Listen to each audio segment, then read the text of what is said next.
because it is so crucial. But I will introduce you to the other panelists here tonight. Elina Abou Sleiman is a young writer and historian. She is currently undertaking a Master of Arts in History at the University of Melbourne, researching Brisbane's radical tradition. Across her work, Elina is interested in drawing connections between historical memory, radical struggle, and the bold imagination of alternatives.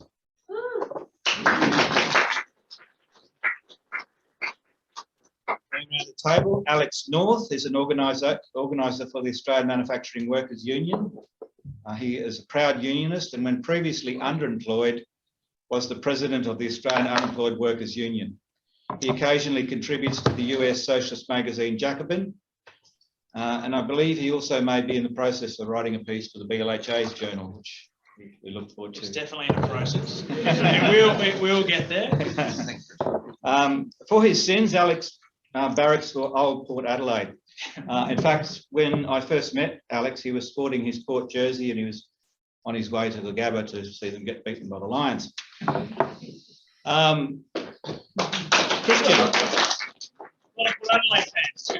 Kristin Rizzalli is a revolutionary socialist currently based at the University of Queensland, where he is undertaking a PhD and working as a casual academic. His activism centres on his work in the National Tertiary Education Union, which is the university staff union, where he and a few fellow socialists run the UQ arm of a left-wing activist group called NTEU Fightback. As a researcher, Kristin is interested mostly in the intersection of avant-garde art and politics in Europe during the first half of the 20th century. And in his secret life as a folk musician, he likes to continue the radical tradition of singers such as Pete Seeger, Dick Owen and Alistair Hewlett, performing revolutionary music for revolutionary crowds whenever the opportunity arises. Mansour has organised many protests in solidarity with Palestinians, including BDS campaigns, yearly Al-Nakba rallies, and the Big Ride for Palestine in both England and Australia. Manal identifies as an activist, social worker, unionist, Justice for Palestine, Meanjin organiser, protest enthusiast, and the youngest member of Left Press.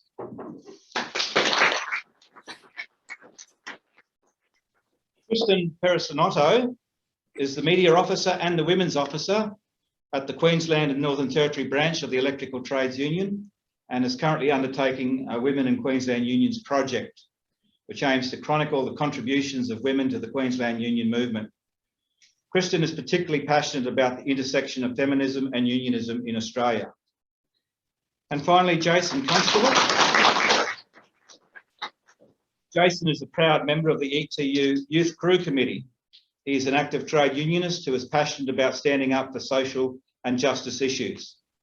Along with other comrades from the ETU's youth crew, Jason was a participant in the solidarity pickets outside the refugee prison at Kangaroo Point and involved with unions for refugees.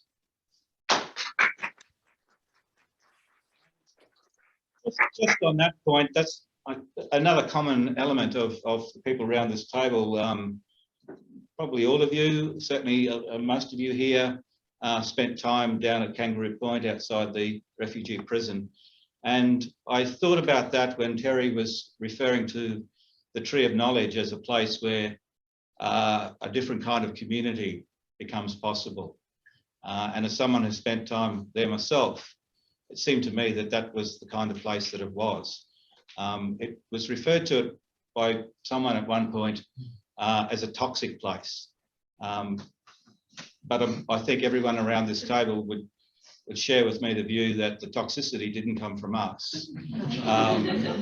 It was not a toxic place by any means. And I think it showed the way for a different kind of community where people came together, shared experiences, showed solidarity, and bonded together. It was an amazing experience.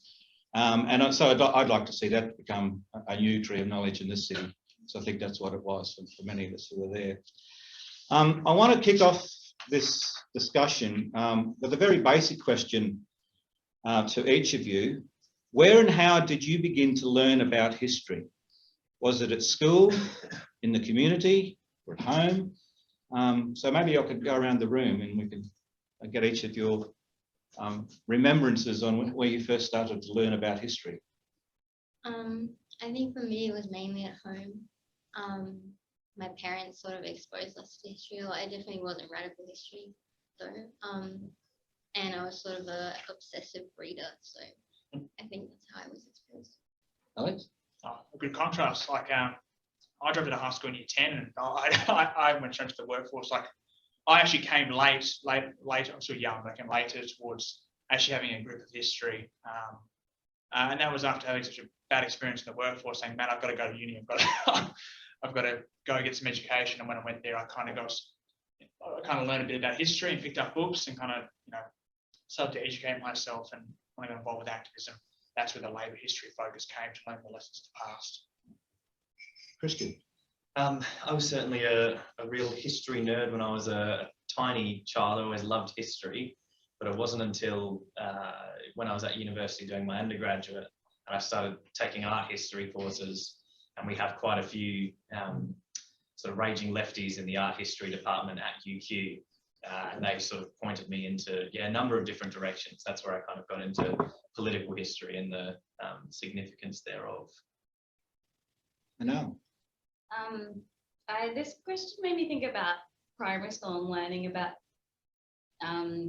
like hearing non-stop for the whole year about Captain Cook, and then going home and mum producing this document about all of like the massacres and genocides that happened on Australian land. And so I think for me it really came from the people around me. My auntie's a historian. My uncle subjected us to mixing images of Palestine over the top of his music at Palestinian gigs of what was going on. So it was definitely more the people around me rather than my schooling or education. Okay. Yeah. Kind of similar. I didn't really have a particular interest in history as a subject at school because I felt that it was always not particularly applicable, and I didn't really understand the implications. And going through primary school, particularly in like a few decades ago now, and in a small town, it was just repeated colonisation. It was the history that we were given with a side of the dream time as a concept.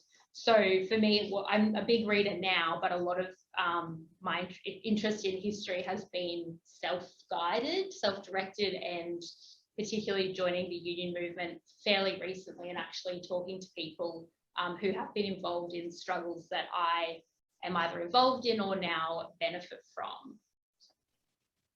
Jason? All right, I don't really take much interest in history in school and stuff, so pretty much learned history when I started the apprenticeship for the tradies I worked with, and by joining the union and learning from unions. Okay, that's great, thank you. There's another activist from years ago, a bloke called Karl Marx, observed that, and I quote, "The tradition of all dead generations weighs like a nightmare on the brains of the living." It's a famous quote of Marx, but there's a lot in it, I think. In a similar vein, one of Australia's finest poets, Oodgeroo Noonuccal, also known as Kath Walker, wrote, "Let no one say the past is dead. The past is all about us and within." And in a similar vein, the great African-American writer James Baldwin said, "History is not the past, it is the present. We carry our history with us. We are our history." I think we cannot have this conversation tonight without foregrounding colonisation and recognising the history of colonisation does indeed weigh like a nightmare on the minds and the entire existence of the living, especially for First Nations people who continue to suffer under its yoke. As Oodgeroo said, that history is all about and within. And I did have a specific question for Sam on this, because it seems to me that when you are part of that colonisation experience as a First Nations person, it's central to who you are and it's central to what you do. But I will start with Manal. Manal, you're heavily involved with Justice for Palestine, Meanjin. How crucial is history in the struggle for Palestinians? I hope people don't mind, I'm going to read a little bit, not the best speaker. So I think it's incredibly important from knowing about colonisation, the Balfour Declaration to Al-Nakba, the Six-Day War, the first Intifada, the second Intifada, and going on from there. Without having that understanding of the history of Palestine, you can't really understand the struggle of the Palestinians and the intergenerational trauma that is caused from being expelled from your land, and then the ongoing occupation of your land. And once a year, Justice for Palestine takes, we recognise Al-Nakba, and we do a protest every year to recognise the date when Palestinians were expelled from their lands. And I think that's us recognising the importance of history and knowing that. And the other thing I think the Palestinians have demonstrated, they have demonstrated the power to continue standing against the state of Israel over generations. And I think they do that by sharing their history of their struggles with their youth and passing that on. I went to Palestine in 2015, and people, they did talk about their day-to-day struggles of not being able to get through checkpoints, not being able to move freely, not having access to clean waters. But they also talked about their families and their families' histories and their villages and where they're from. And it seemed to me the day-to-day battles with the occupation made life hard to live. But it was knowing their history, knowing where they're from and their connection and their connection to their origin was what galvanized them and moved them forward and made them keep fighting the struggle. And yeah, I think it's really important. Yeah. Thanks for that. I'm interested in the other panelists' sense of history being with us in our activism. Could I ask Alex, Kristin, and Jason whether you think of your activism in the union or wherever it might be, and the cause that you're involved in as something that does have a past, which is part of an historical process. Maybe start with Alex. Yeah, sure. I guess I've got to focus on two things. Just one with my involvement with the Manufacturing Workers Union, and then previously back at Australian Unemployed Workers Union. And when I first got sacked when my warehouse was closed down back to South Australia, I was unemployed. I had to go through the work for the dole system and stuff like that. And when I was starting to get the Adelaide branch kicked off of the Unemployed Workers Union, I turned back to the 1930s, to the struggle of the unemployed workers movement, looking back at the Unemployed People's Union in the 70s, and even going back to the 1890s and 1840s. And actually, I think Terry's actually got a chapter in his Radical Sydney book talking about some of the unemployed workers' struggles in the Customs House from memory. But that was kind of where I learned that, hey, I inhibit a historical process. I can understand, hey, here's what the struggles have happened before. Here's how there's a dynamic to this section of the working class that's used basically as reserve army of labour. And I can study the forms of struggle and organisations that have done in the past. And it was different too, because the 30s and the 70s didn't have the activation styles that you have in today's welfare system, where you have to actually make work activities to demonstrate your worthiness rather than having just a means test in the past. Or if you're going back to the old asylums with the dole test back then. And then with the metal manufacturing workers, it's the 170th year of the mighty AMWU. So that's something to be very proud of. Going back to that ship, with the 26 fitters and turners, founded the first branch of the, it's not called the Amalgamated Engineering Union back in the day. It was called the something different, Commonwealth branch, whatever, back in the day. But we take an active acknowledgement of our past and learn from those struggles. Like whenever I go to a workplace and I talk about, hey, this is what happened at Hastings during 20 years ago.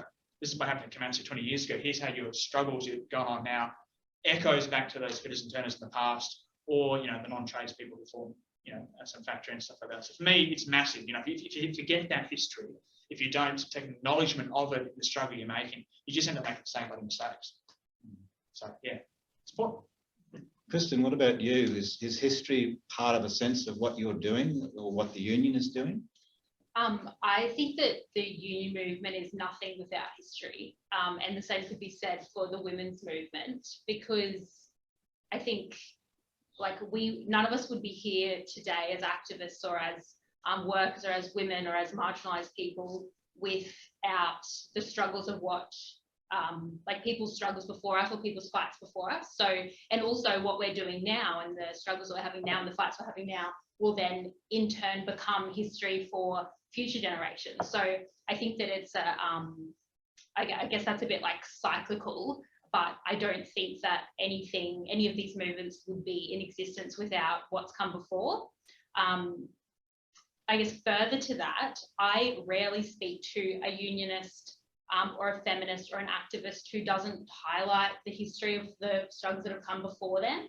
And while I was interviewing about 30 women in the union movement in Queensland, who talking to them about the fights that they had and kind of trying to document women's contributions to the Queensland union movement, they all talked about this kind of idea of passing the torch. So the generation before them passed the torch to them, and now a lot of them are moving into retirement or are retired and are passing the torch to the next generation. So I think that it is very pivotal to what we're doing. And Terry at the start of the lecture mentioned FOCO, which is like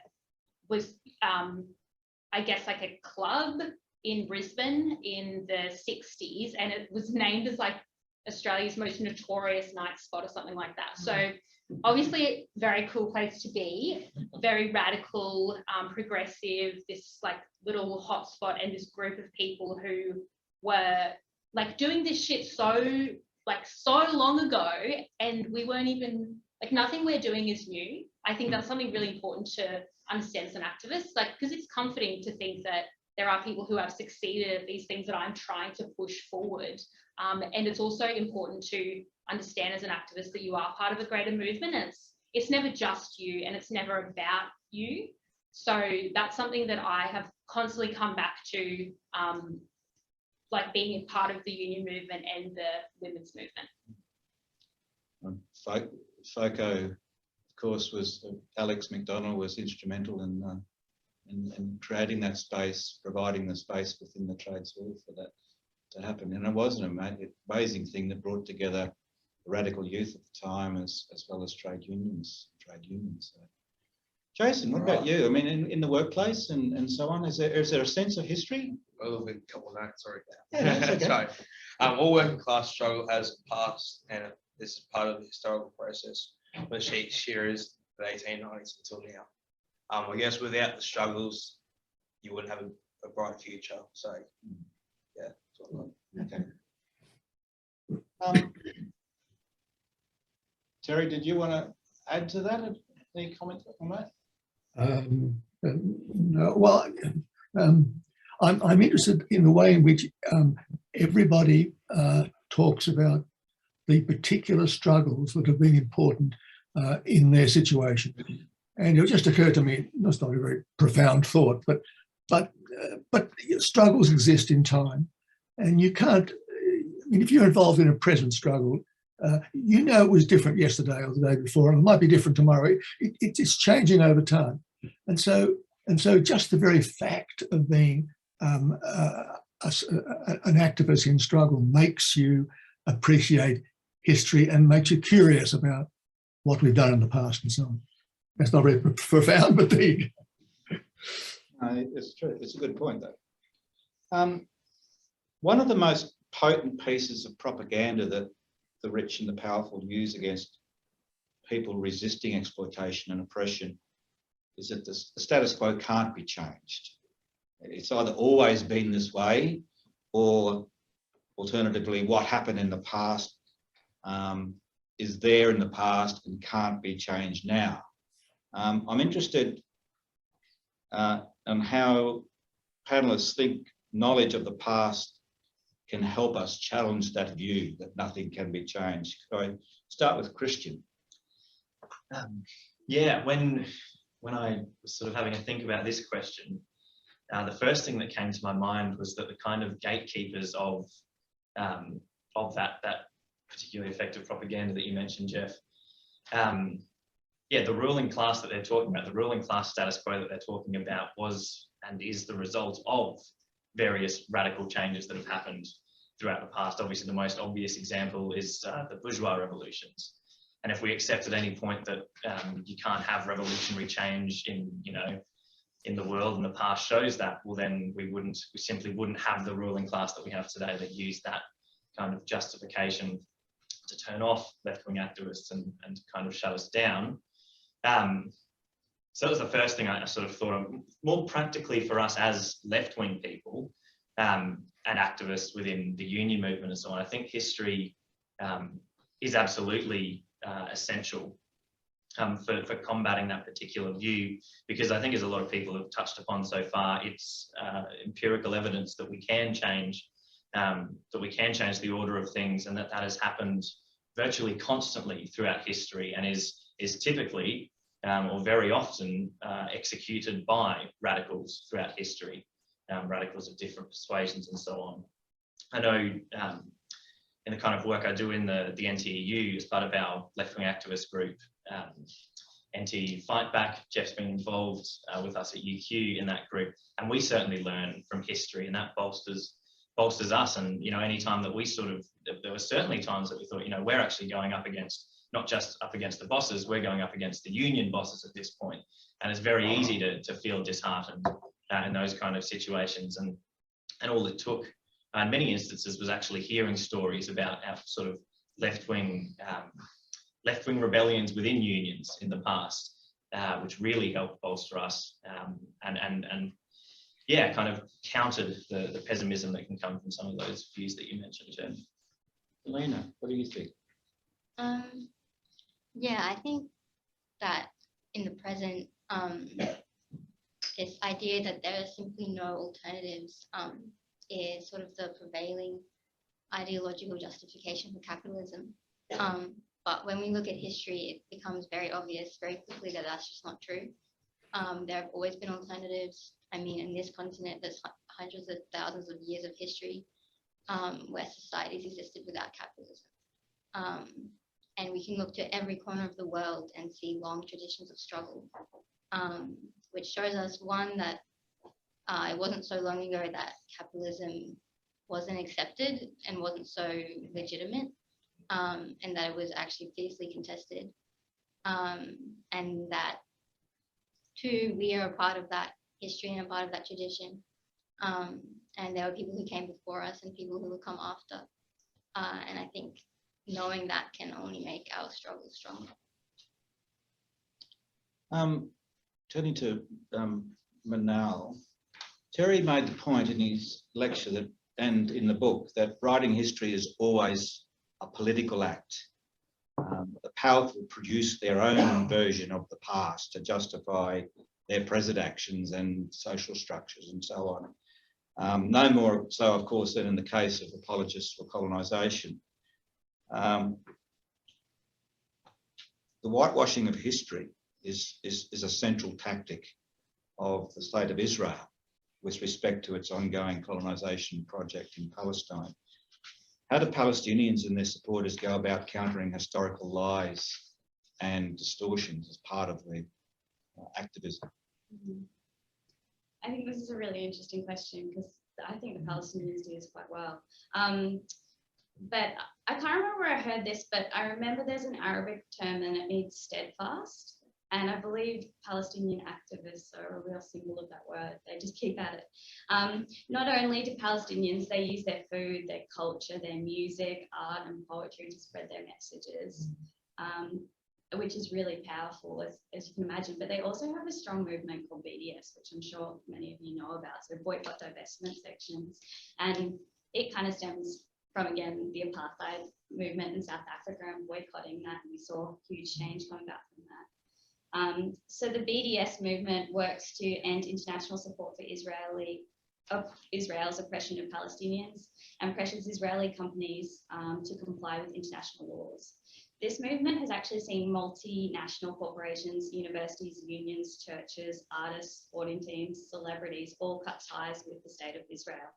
And actually here in Australia, we recently saw at the Sydney Festival a whole heap of Australian artists cut ties because it was linking itself back to Israel.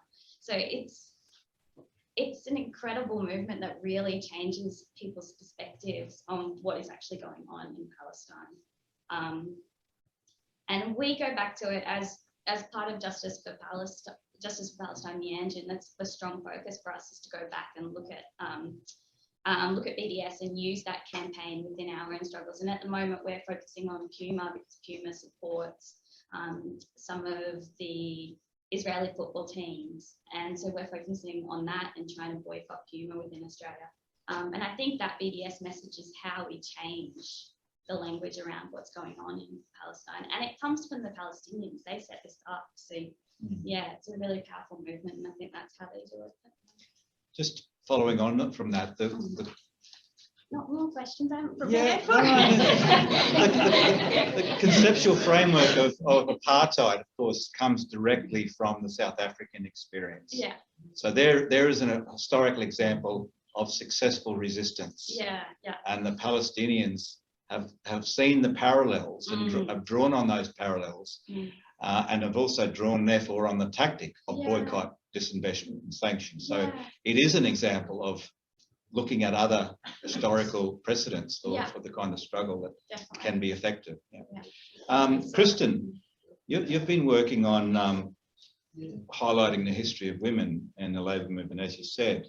This is self-evidently important work, but can you tell us why you think it is important for unionists to understand this history of women in the movement?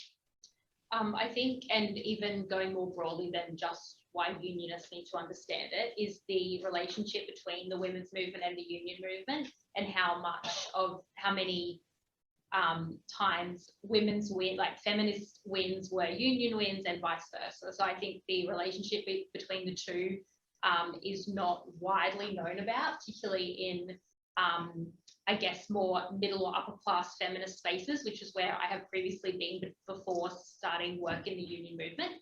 I think that's something that we really need to focus on. And I actually think there has been a bit of an erasure of working class women in the feminist movement, particularly in like my generation as a millennial. So I think that's something that needs to be looked back at, and a history that needs to be highlighted. And I guess further to that, the contribution of women in the Queensland union movement, and in, I'm sure, union movements across the globe, is underreported, which I don't think will shock anybody. But there's a lot of stories, and a lot of the women I've spoken about have talked about reading, history of previous union struggles where the women are spoken about when they bring sandwiches to the picket line. And obviously we know that women in the union were doing a lot more than that. And there have been times when women have been mentioned because they are the partner of prominent unionists or activists. We know that's not true. And the other thing is, with someone like Emma Miller, who is a prominent figure and probably a woman that we all look to as a strong Queensland unionist from many years ago, but she wasn't alone. And we know conceptually that she wasn't alone. We know that she led a group of women, but we don't know a lot about those women. So I think that just goes to show how many people's history has been erased or underreported. And I guess for me personally, a lot of my project is based upon interviewing women who are still around today. So there is going to be gaps in that, obviously. But I would hate to think that in a couple of decades, their stories are not documented in a meaningful way. So that's what I'm hoping to do with the project, is have them talking in their own words. It is, audio and video recorded, them talking in their own words about what the union movement was like, a couple of decades ago, what it's like now, and the women who were around them at the time and are continuing to do a lot of important union work. I talked about how the ruling class creates their own versions of history to justify their current structures and actions. The other thing that the ruling class does is to try and encourage us to forget the past. And I'm thinking, like recently in the Philippines, Filipinos elected the son of Ferdinand Marcos as the president of the Philippines. Now, in the 70s and 80s, Marcos Sr. was one of the most brutal dictators on the planet, who plundered the wealth of the Philippines, and was responsible for mass murder and torture and and so on, and the Filipino masses lived in abject poverty. Yet his son, who openly reveres his father, has just been elected as the president. And a large part of the story behind that seems to be the forgetting, a new generation not knowing. And I actually did a bit of a quick calculation myself. And I'm not suggesting that Bjelke-Petersen by any means was as bad as Marcos, but it is an interesting thing to think about. It's only about 42% of Queenslanders living here today would be old enough to remember Bjelke-Petersen when he was Premier. So you think about those of us who lived in that period can't forget what life was like in that period. But if you've grown up without it and you haven't heard about it, you don't understand it, or there's no kind of transmission of knowledge about it, then it's very easy not to have a particularly strong visceral reaction to it. So there is the risk then of history repeating itself as it seems to be playing out in the Philippines. So history can be a source of inspiration, but I'm wondering whether the stakes are actually even higher than that. That do we face real political risks if we fail to transmit the knowledge of the past? And I want to start with Kristin on that one. What do you think? Yes, absolutely. We definitely face real political risks. There's two things that come to my mind that actually I probably tap into my kind of research area, if that's all good for this particular question. So as mentioned before, I'm looking mostly at the interwar period in Europe, especially in Italy. I've called my surname, obviously there's a connection there. The obvious example, of course, is the rise of Benito Mussolini and the kind of birth of fascism that strikes me as potentially, you know, something that could be brought up in response to this question. You know, maybe a mainstream kind of example, something that could be dealt with in a relatively cheap way. You know, yes, we need to remember history, otherwise we're going to have another Mussolini. It's something that lots of people say in passing, but I think that example actually brings up the importance of remembering all those points, because what actually went on when you start reading about the history of the rise of fascism was a whole lot more complicated than the kind of popular imagination history that we do have today. You know, we kind of understand, I think people typically understand the rise of Mussolini much more like the rise of Hitler, you know, some sort of crazy strong man who was very much, you know, crazy authoritarian, some sort of nightmarish situation, and so on and so on. The kind of political maneuvering that was at play in the actual history that went on was far more complicated than that. Mussolini, you know, used the word socialism in his paper for I think 4 or 5 years after you know, being expelled from the Socialist Party while he was developing the kind of seeds of fascist ideology. And so I think, I mean, I could go on for a long time about the ins and outs of that situation. But the fact of the matter is there was a whole lot more going on than we do often realize. And it's just, I think it's so important to remember situations like that, so that should they ever arise again, we don't go, oh, look, openly, it doesn't look like a Hitler. You know, they're not coming out saying they openly hate people of a certain group or they want to kill socialists or something like that.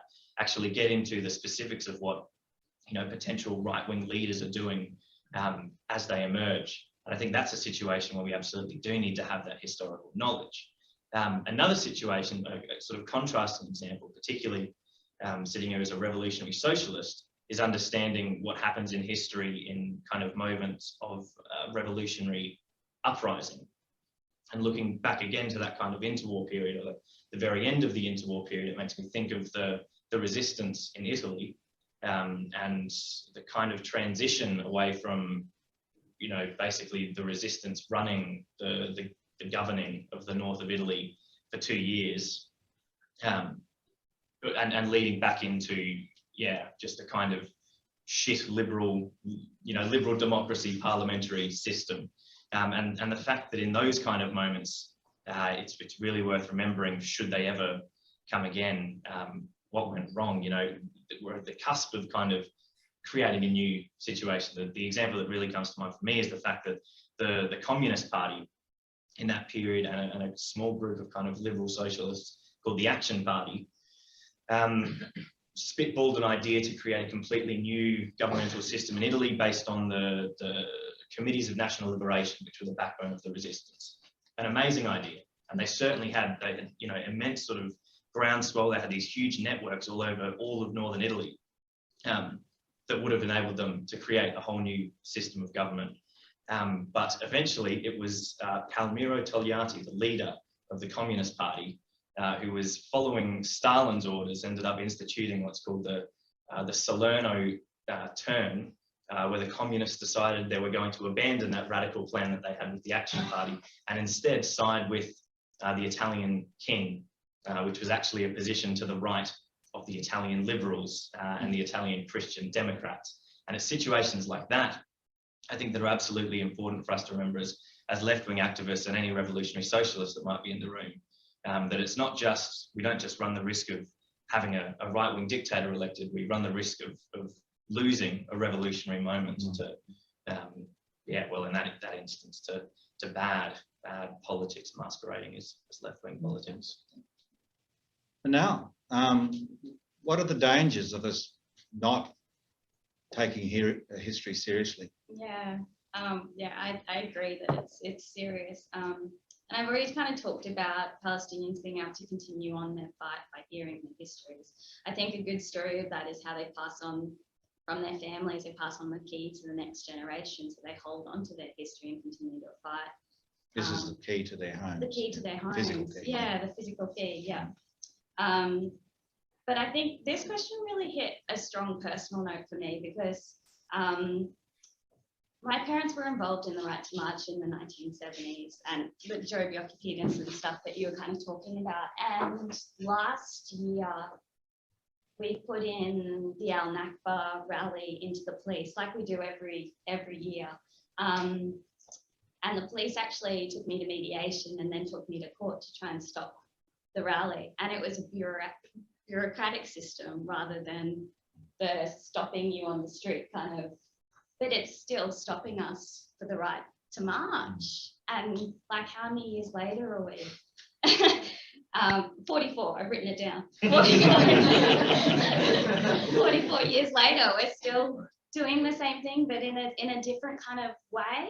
And I think without growing up and hearing, because I constantly heard all the stories from mum, dad, and all their friends, the left press, what you mentioned at the beginning, an organisation, hearing those kind of stories about them fighting, that's what kept and gave me the strength to stand up in court and say, no, we have a right here. And even like afterwards, Dad telling me about the Goss government and how that came about, the Peaceful Assembly Act and why, and it just really reinforced the importance to stand against it. Even though it's a different story, it's the same story kind of thing. And it also really enforced oral history and how important oral history is to keep us strong as activists. What else is there? Oh yeah, and that's the other thing too, like we talked about apartheid in the Springboks, that football team who came here, and in Brisbane there was a really strong standing against, and that, like the same with the BDS movement that we talked about, that similarity. And it would be good to have Sam here today, and I know because they did the Commonwealth Games again, they stood again, and like in the past. So there's just knowing that history of Brisbane is so important to pushing forward with our activism today. Yeah, that the point you're making about oral history within families, within and movements. Relationships. Yeah. Which actually brings me to the next question about, we started off talking about early exposure to history through family, school, and those kinds of environments. I want to move to how knowledge of the past is transmitted within the movements themselves. So Jason, if an ETU member, a young member comes in, apprentice or whatever, and wants to learn more about the history of the union or previous struggles, maybe they've heard about the secret dispute, for example, and want to learn or understand more about that, where do they turn? Who do they turn to find that kind of knowledge? Well, you're best to turn to an older ETU member, because because they were there in the front line, they were out in the trenches picking in, Right. and they had the best kind of knowledge because they were there. Yeah. But you can also go online or watch documentaries about it. Can you find, like, do you have access to the older members? Is there an older members group that you can go to? Or Yeah, they come to our youth crews and do talks and stuff and tell us about their past struggles. Okay. So it's good. Okay. Alex, what about in the Oh, yeah. AMWU? Yeah, we've got a retired members division with branches in all the different states. So that's a clear way that you can maintain your ticket, stay part of the union and educate the younger generation coming in. But just like on the job, like you're going to be bread and butter and go to union organising. Like when I organise around health and safety, like only today I came back from a 117, which is like, I say, hey, I'm coming on site here to inspect, basically potentially, major risk, suspected, contravention of the Work Health and Safety Act. That was around silica dust.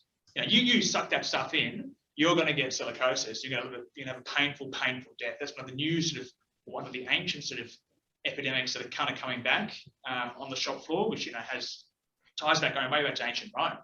But the Work Health and Safety Act, that didn't come out of nowhere. The bosses didn't give us that. The Factory Acts back in Great Britain, that didn't come from the bosses. That came from us and through our struggle trying to get it through and have these bits of legislation to try to give us some backing. You know what I mean? And they're products of struggle. So when I'm on the job and I'm educating workers about their rights to elect their own HSRs, and I hope everybody goes back into their workplace today and puts their hand up and sends a message to their boss saying they want to be the new HSR and to negotiate a work group with their boss. The health and safety, all those rights have run through the 1970s. They were a big struggle. The BLF has a really rich history of fighting around health and safety, with civilising the industry in New South Wales, in that concrete jungle. These things don't fall in another. They have a historical process, and if you don't know where this stuff comes from, and you don't know the process of which it was achieved, you lose it. I think that's particularly true about the state of enterprise bargaining today. People losing historical memory of how industry-wide bargaining used to be, that's a massive sort of eternal debate in the union movement right now. I want to go back to those days, but it wasn't like it wasn't. It's a false horizon to think it was like a perfect time. But unless you know the previous ways in which we struggled, the instruments we had to live under, and how they came about, you can't change nothing. Elina, the transmission of historical knowledge within movements and how previous struggles are remembered is an area of interest, research interest for you. Would you like to comment on why you are interested in this process of knowledge transmission? Yeah, I think something, when I was in the archive at UQ, something that struck me when I was going through all those documents from the 70s, I felt like I was reading the same thing, like the same, as if it was a conversation I had heard my friends having, and the same sort of struggles and the same sort of mistakes that we seem to be making were happening back 40 years ago. And I just got this overwhelming sense of like historical amnesia, that it seems like we don't really have any memory of what came before us. And I think that's because there's such a weak intergenerational connection between us and people who came before, part of which is probably because of all of the state repression really limits those connections. But I think that's why we have to really struggle to build them and maintain. I might jump to my last question. I'm conscious of time. I want to start this question to Terry. What role does an organisation like the BLHA or a historical association, particularly one that has ties to unions and to organisations, what kind of role can we play in this creation and transmission of historical consciousness? Yeah, that's a very good question, Jeff. And I've been sitting here thinking about that too. What I would like to see is something like what the Germans called the barefoot history movement, or the people's history movement in Britain, where locally based groups of radicals get together and do their own research into the local situation, into the history of their particular areas, struggles in the past and so on, and then publishes little pamphlets. You know, I think there's not enough kind of short, accessible, published, printed material around. And sometimes it's only got to be like a broadsheet, you know, sort of folded in half with some information, or you can be more sophisticated and go for a little pamphlet. But I reckon that the labour history societies should be much more interested in this aspect of the history of the movement and its struggles, and should be encouraging little groups of people to get together on a project for something and write it up, and then put some money into publishing it and getting it spread around a bit. It takes a bit of time, and I know that everybody's very busy. But you know, I hear all the difficult. I hear you talking about how difficult it is to make the connections with fellow workers about history, and I think we've just got to really face up to that as a major problem, because history is not something which is just a kind of, you know, antiquarian lot of nonsense. It's about our struggles. I mean, the struggle itself is historic, and anyway, that's enough. That's you get. I'm sure you got the point of the lecture anyway. Jason, the Brisbane Labour History Association, you know, tries to involve and approach unions and unionists and so on. You talked about your retired union group within the ETU. Have you got any ideas on what the BLHA could do to make itself useful in the kind of historical research and writing and work that we do, make it useful to the ETU, the youth crew in the ETU? I think it gives our members another platform where they can go and learn about history as well. But, it gives me an education to take back to our members as well. Yeah. So yeah. So what about Terry's idea? If we were to produce like a small scale publication about the history of the Seacliff dispute, or something like that, would that be useful? Yeah, definitely. I'm not promising anything along those lines, but just as an idea, those kinds of initiatives would be useful, or to bring together people who were involved in that. Yeah, Definitely useful. Yeah. Okay. Kristin, what do you think about what the BLHA could do to be useful for the ETU? I think, and not sorry to give more work hypothetically, but different platforms, using different platforms and different modes of media because people, I guess, learn different ways, and like on a lot of job sites, you'll have the radio on, a podcast, and refer videos, so perhaps more options so people can kind of learn how they like to learn. Yeah, that's a very good point. Thank you. And Alex, what's your idea on this? I think fundamentally it's relevancy. Keep it relevant to the audience you want to reach. Obviously, you want to educate people and bring them on a journey. But people want, if I came by and said, "Oh, g'day brother, I've got a copy of the history of the Amalgamated Engineering Society, that union," they'll tell me probably to go fuck myself and not want to read it. So, to be fair, they don't want to hear about the struggles of the 1870s and then the fitters margin and stuff like that, the award struggles back then. But if I say, "Hey, do you want to hear about this? Do you want to hear about the longest sit-in in Australian history of the petrochemical dispute? That was our members fighting there. Do you want to hear about that story and learn their lessons?" Then maybe they want to be interested.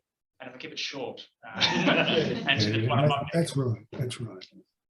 The history of the struggles is what's going to get people's imagination. Not the history of the institution. But it's important. Institutional history is interesting because if you're inside an institution, some of the unsexy, boring stuff, like how to do the minutes, how to have a structure that encourages rank and file voice, how to do all that sort of stuff. That sort of stuff doesn't really get told a lot, but trust me, when you're working alongside organisations, you wish people wrote it down on a record how to build a good organisation, because there's a real art to building an organisation or a party.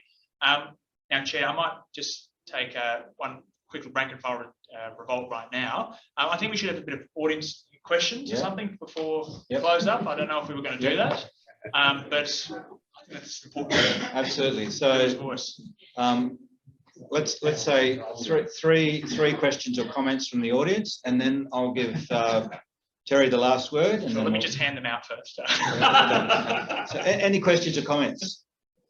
Joanna.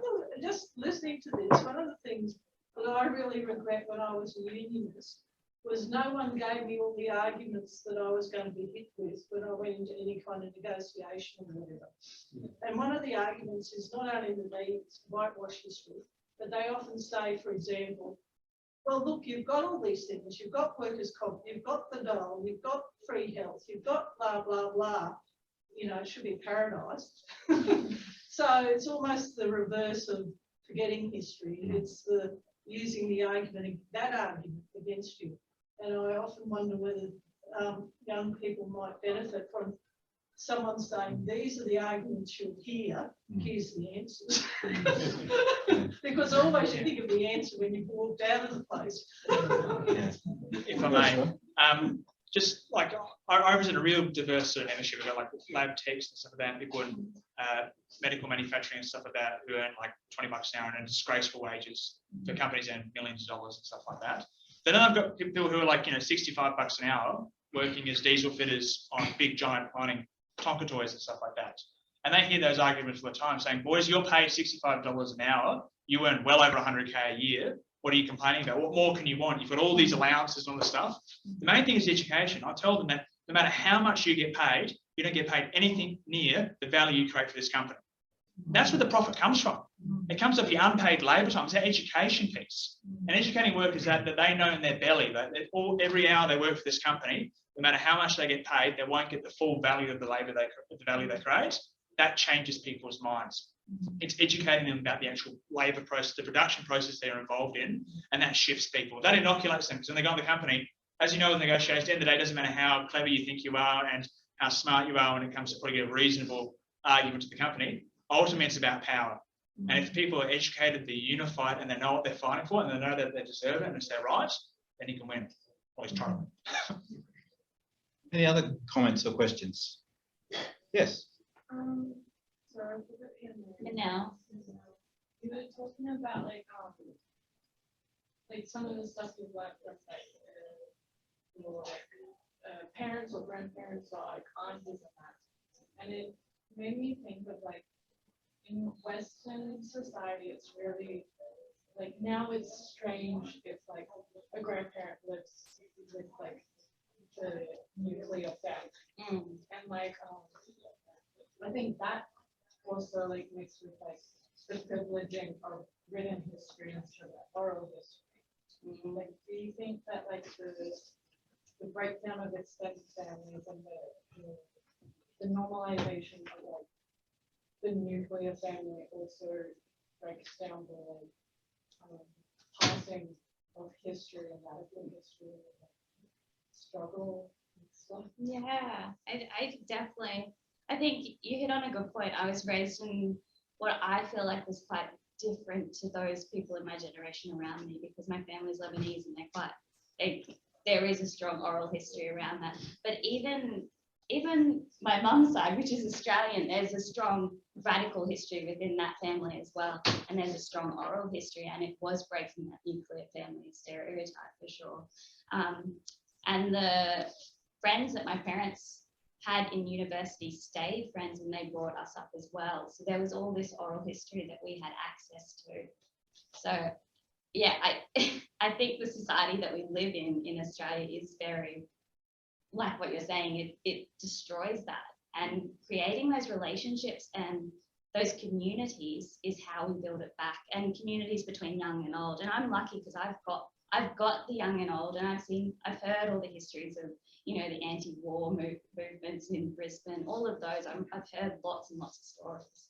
So I've got that, but then I also get to be involved in today's struggles as well. But I do see that my generation is very disconnected from that generation who went through, and it's upsetting. You want it to be together, and how do we do that? We rebuild relationships, and I think that is oral histories. That's how you build relationships with people. That's mine. I don't know. Just going back to Terry's point about Yeah. storytelling, Yeah, the importance of storytelling. yeah. Any other comments or questions?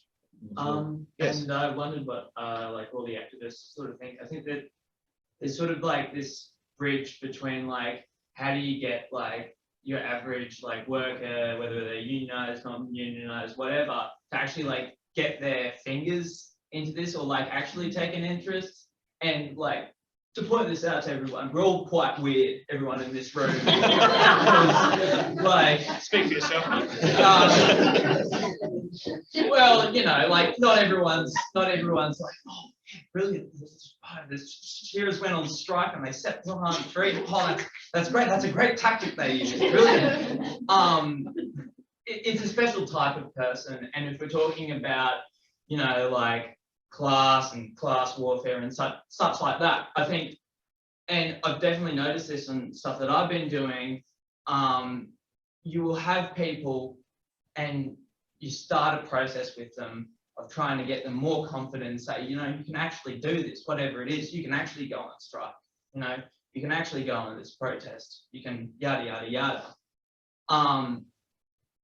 There is this sort of spark once they like realize they're like, oh shit, I can actually do this. I can do this with my comrades, and we can push this thing through. And then there's like a whole bunch more confidence. And then I think that there's a lot more of a hunger for this sort of information, and like, and there's like a sort of perspective shift.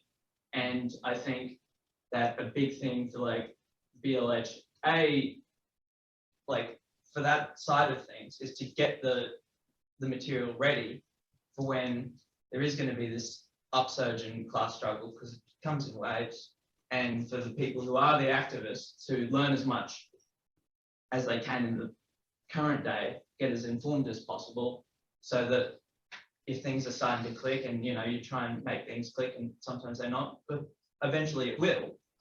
And when things do click, you know, you've got the capacity to have, you know, it seems like a bit far-fetched from where we are at now, but, you know, like thousands of people going around. Like I was just talking to, like, in Speaker's Corner down in Fortitude Valley, they would have thousands of people listening to all these different speakers, you know, from communist parties to new left activists, and yeah, and they'd come down and they listened.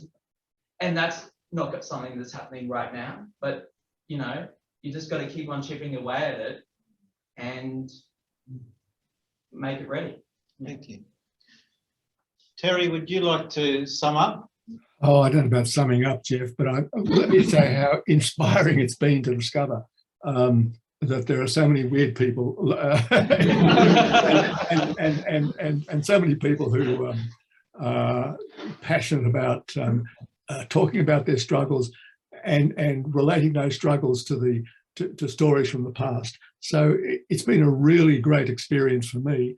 And I'm a lot older than most people in this room, but I don't think I've got any wisdom to give from my past that you haven't already understood and experienced from your own struggles. So, and that's the way it ought to be. There's no point in sort of old people hang around the edges saying, oh, back in so-and-so we did this, why did you do that? You don't do it because the world has changed, and only you, who are experiencing the world in a much more intimate and direct way than older people, know how to work in that changed situation. So it's been a really great experience for me. Thanks, Jeff, for organising it. Join me in thanking Terry.